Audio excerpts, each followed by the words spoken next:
কিছুই নাই, চলে যেতে হবে একদিন, কেউ থাকতে পারবে না। যে জালিম সেও থাকতে পারবে।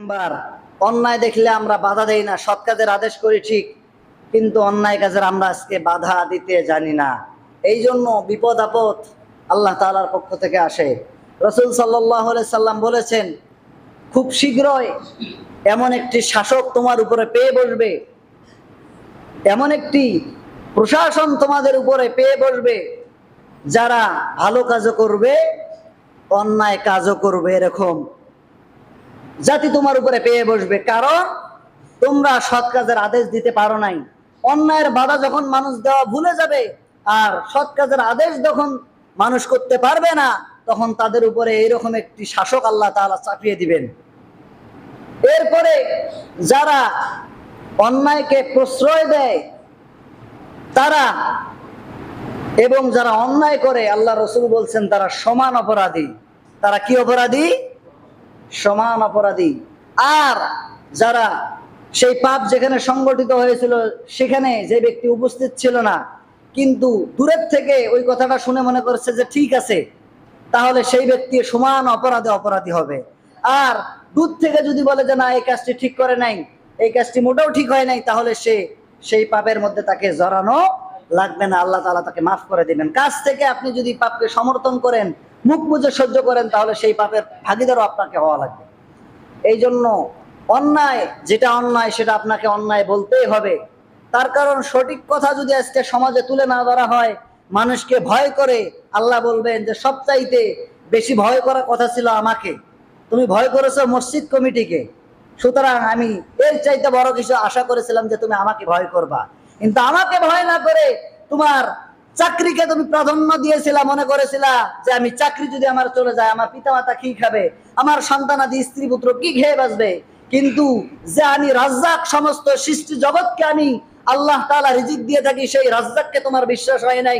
সুতরাং মানুষকে দেখে মুখ বুঝেছিলা তোমাকে আজকে জাহান্নামে যেতে হবে। কথা বলেন ঠিক কিনা? কথা বলেন না কেন?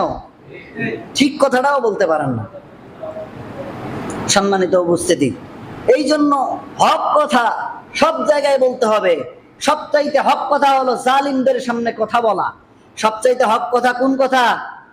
জালিমদের সামনে আপনাকে কথা বলতে হবে। জুলুম এমন একটি অপরাধ, আর জুলমু জুলমাতু ইয়াউমাল কিয়ামাহ, জুলুম কিয়ামতের দিন অন্ধকার হয়ে দাঁড়াবে।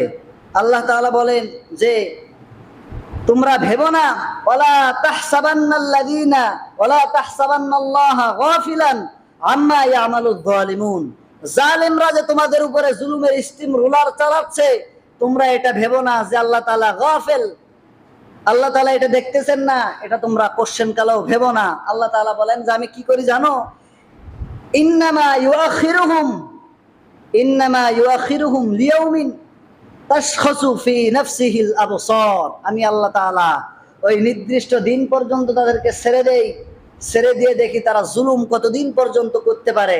যেদিন আবসার, যেদিন তাদের চক্ষু বিস্ফোরিত হয়ে যাবে, তারা চোখ স্থির করবে, অন্যদিকে তাকানোর সুযোগ পাবে না, সেই দিন পর্যন্ত আমি ছেড়ে দেই।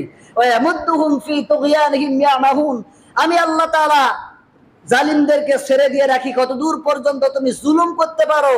এরপরে আমি আল্লাহ তাআলা যেদিন ধরবো, ইন্না বাতশা রাব্বিকা লাশাদীদ, সেদিন আমার হাত থেকে এই জালিমদেরকে কেউ রক্ষা করতে পারবে না। কথা বলেন ঠিক কিনা?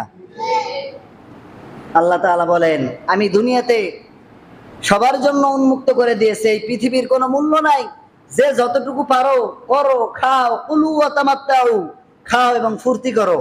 কিন্তু এই পৃথিবীর মূল্য যদি আমি একটি মশার দানার তুল্যও করতাম, তাহলে এই পৃথিবীতে একটি জালিমকে, মুশরিককে, কাফিরকে এক ফোঁটা পানি আমি আল্লাহ তাআলা গিলতে দিতাম না। জোরে বলি সুবহানাল্লাহ।